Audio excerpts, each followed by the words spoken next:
Trailers చూసినప్పటి నుంచి fans అందరూ కూడా ఎప్పుడెప్పుడు రిలీజ్కి వస్తుందా అని చెప్పి చాలా ఈగర్లీ వెయిట్ చేస్తున్నారు. ఎందుకంటే ఇద్దరు టాప్ మోస్ట్ హీరోస్ ఉన్నారు కాబట్టి. సో నెక్స్ట్ ఇప్పుడు చూసుకుంటే ప్రెజెంట్ మన తెలంగాణలో ఉన్న రెడ్ అలర్ట్ ప్రకటించారు వెదర్ చూసుకుంటే 2 days వరకు. ఎందుకంటే స్కూల్స్కి కాలేజెస్కి అలాగే సాఫ్ట్వేర్ వాళ్ళకు కూడా వర్క్ ఫ్రమ్ హోమ్ చేసుకోమని చెప్తున్నారు. సో ఈ ప్రకారంగా ఈ 2 సినిమాలకి కూడా ఆడియన్స్ అనే జనాలు వస్తారా? అదొక డౌట్. వచ్చేది అభిమానులే కదండి, వాళ్ళు వర్షం పడనివ్వండి ఏం పడినా వస్తారు, ఖచ్చితంగా వస్తారు. ఈ 2 రోజులకైతే దోకా ఉండదు. కానీ మీరు అన్నట్టు ఫ్యామిలీ ఆడియన్స్కి కొంచెం ఇబ్బంది. బట్ 2 days ఈ పెద్ద పెద్ద హీరోల ఫ్యాన్లే, వాళ్ళ ఇది ఈ రేంజ్ కాదు కదా, ఇంకా బాంబులు పడ్డా కూడా వస్తారు. అంటే ఫ్యాన్స్ అంటే ఇంకా ఏది అంటే ఇట్లానే ఉంటారా, లైక్ వెదర్ ఇవేం చూసుకోకుండా? అంటే అభిమానం. ఇప్పుడు రజనీకాంత్ గారు ఈజ్ సూపర్ స్టార్. అవును, ఆయన అభిమానులు ఇప్పుడు నేనే టికెట్ కొన్నాను. అంటే ఐ మీన్ టు సే అభిమానం ఫస్ట్ 1-2 days ఎఫెక్ట్. లక్కీలీ ఈ ఫస్ట్ 1-2 days ఈ వర్షం ఉంది. అవును, తర్వాత ఎప్పుడైతే ఫ్యామిలీలో వచ్చేసరికి వర్షాలు తగ్గుతాయని అనుకుంటున్నాము. 2 సినిమాలు బాగా నడవాలని ఎవరైనా కోరుకుంటారు. సార్ మీరేం చెప్తారు? అంతే, సార్ చెప్పినట్టుగా ఈ ప్రవాహం అడ్డొచ్చినా కూడా మన వాళ్ళు గెట్టుకుంటూ వెళ్ళిపోయి సినిమా చూస్తారు ఈ 2 days వరకు, ఎందుకంటే ఫ్యాన్స్ అండి. అవును. ఇకపోతే అతిలోక సుందరి కూడా ఇట్లానే వచ్చిందంట. అవునవును, అది కూడా సూపర్ హిట్ అయింది. సూపర్ హిట్ అయింది. సో ఈ 2 సినిమాలు బ్లాక్ బస్టర్ అవుతాయి అంటారా ఈ ప్రకారంగా చూసుకుంటే? రెండోది ఇప్పుడు బాగా వెరీ స్ట్రాంగ్ మ్యాన్ ఎన్టీఆర్ అండి. ఎన్టీఆర్ సినిమాలంటే ఒక ఉపద్రం కింద ఉంటుంది. డెఫినెట్గా చూస్తారు. ఈ 3 రోజులకి ఎంత ప్రవాహం కొట్టుకొస్తున్నా కూడా మన పిల్లలు వెళ్ళి సినిమా చూస్తారు, దాంట్లో ఇబ్బంది లేదు. ఇకపోతే అలాగే కూలీ కూడా రజనీకాంత్ గారు బాగా పెరుగున్నాడు, బాగా పెద్ద ఎవరెస్ట్ శిఖరం అండి. ఇంకా సపోర్టింగ్ పిల్లర్స్ ఏమవుతుందంటే అమీర్ ఖాన్ తీసుకోండి, ఇలాగే ఫస్ట్ టైం నాగార్జున గారు జగపతి బాబులందరినీ కొట్టేసుకుంటూ ముందుకు వచ్చేసాడు ఆయన. అవును, విలన్ క్యారెక్టర్. జగపతి బాబు గారు, శ్రీకాంత్ గారు వీళ్ళందరూ కూడా చేస్తున్నారు. ఇప్పుడు అసలు ముందు నాగార్జున గారు చేయడం చాలా గొప్ప విషయం అండి. Very strong man. ఒక ఇంటర్వ్యూలో అడిగారు కూడా జగత్ బాబు నాగార్జున గారిని, నేను చేస్తుంటే మీరెందుకు వచ్చారు? అవునవును, జగపతి బాబు గారు షో. అవునవునవును. అందుకని డెఫినెట్గా 2 సినిమాలు పోటీగానే ఉంటాయండి, పోటీగానే రిలీజ్ అవుతున్నాయి. డెఫినెట్గా దానికి వచ్చే డబ్బు దానికి వస్తుంది, దీనికి వచ్చే డబ్బు దీనికి వస్తుంది. ప్యారలర్గా ఆలోచిస్తే ఏమవుతుందంటే కూలీ అనేది కొంచెం చిన్న రేటు, వార్ అన్నది పెద్ద రేట్ అండి. ఓకే, ఆ రేషియోలో నాకు తెలిసి 2 ఈక్వల్గానే వచ్చేస్తాయండి.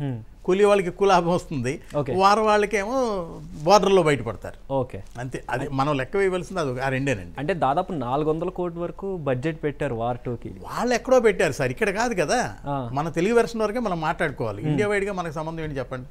మొన్న ఈయన అన్నారుగా నాగవంశీ గారు, హృతిక్ రోషన్ తెలుగు వాడు, తెలుగు హీరో ఇప్పటి నుంచి అని చెప్పి. అంటే హృతిక్ రోషన్ క్రిష్ అనే సినిమా నేను చేశాను ఒక జిల్లా, దాని తర్వాత ధూమ్ చేశాం. ఆయన తెలుగు ఆడియన్స్ వాళ్ళని చూసినా కూడా కొంతవరకేనండి. మన తెలుగు హీరోలు ఎవరంటే మనవాళ్ళు. ఓకే, మన చిరంజీవి గారి దగ్గర తీసుకుని, రామారావు గారి దగ్గర తీసుకుంటే అక్కడి నుంచి అలా చిరంజీవి గారి మీదకంటూ వస్తూ ఈ రోజున్న మన వాళ్ళందరూ మన హీరోలు సార్. ముందు మన వాళ్ళని నిలబెట్టుకుందామండి, మన ఇల్లుని చక్కదిద్దుకుని అప్పుడు ఊరు, ఆ తర్వాత ఇండియా బయటికే వెళదాం సార్. అందుకని మన వాళ్ళని పస్తులు పెట్టి మనం ఎవరికో పుడ్డు పెడదామంటే తప్పు సార్. 100% మనం చేయగలిగింది ఏంటంటే మన హీరోలు డెవలప్ చేసుకుందాం. ఎన్టీఆర్ గారు మన హీరో, డెఫినెట్గా మనం చూస్తాం. అలాగే ఇంకా నెక్స్ట్ వచ్చే హీరోలు కూడా మనం పెంచి పెద్ద చేసుకుందామండి. మొన్న నాగవంశీ గారిని ఎవరో అడిగారు, ఇది డబ్బింగ్ సినిమా కదండి అని చెప్పి అన్నారు. అంటే కూలీ కూడా డబ్బింగ్ సినిమానే కదా, అది కూడా సేమ్ డేట్ లో రిలీజ్ అవుతుంది అని చెప్పారు. అవునండి. సో 2 చూసుకుంటే ఇక్కడ ఇద్దరు హీరోలు కూడా చెప్పడం ఏంటంటే ఇది కూడా ఒక తెలుగు సినిమానే అన్నట్టుగా చెప్తున్నారు. అంటే తెలుగు సినిమా అవుతుంది సార్, 2 డబ్బింగ్ ఫిల్మ్సే, 2 డబ్బింగ్ సినిమాలు. తెలుగు సినిమా కాదు, స్ట్రైట్ సినిమా కాదు, స్ట్రైట్ మూవీ కాదండి. మనం ఎప్పుడంటే పరభాషా చిత్రాలు అంటే వరల్డ్ వైడ్గా పాన్ ఇండియా సినిమాలు అంటే ఇంక మనం దాంట్లో ఏం మాట్లాడలేమండి. ఇప్పుడు మన వాళ్ళే సినిమాలు కూడా పక్క ఆడుతూ ఉంటాయి, స్టేట్లలో చూస్తున్నారు.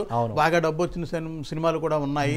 1000 కోట్లు కలెక్ట్ చేసినటువంటి మన ఎదురుగుండా ప్రపంచ దేశాలు గర్వించదగ్గ ఏకైక డైరెక్టర్ రాజమౌళి గారి సినిమాలు మన ప్రపంచ దేశాలు బద్దలు కొట్టేస్తున్నాయండి.